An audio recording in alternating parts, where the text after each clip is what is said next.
విశాఖ జిల్లాకు సంబంధించిన student union president పులగం కొండారెడ్డి అనే వ్యక్తి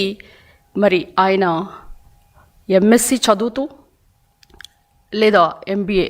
చదువుతూ మరి ఆయన ఒక పోస్ట్ గ్రాడ్యుయేషన్ చదువుతూ డ్రగ్స్కి బానిసై ఆయన ఏ విధంగా ఈ రాజకీయవేత్తలకి డ్రగ్స్ సరఫరా చేశారో, మరి ఆయన జగన్కి అమర్నాథ్ రెడ్డికి ఏ విధంగా క్లోజో, మరి ఆయన హయాంలోనే 5 సంవత్సరాలు మరి ఇంజనీరింగ్ కాలేజెస్ అయితే ఏంటి, హాస్టల్స్, మరి యువతకి ఏ విధంగా డ్రగ్స్ సరఫరా చేశారనేది మనం గమనించాలి. మరి యూనియన్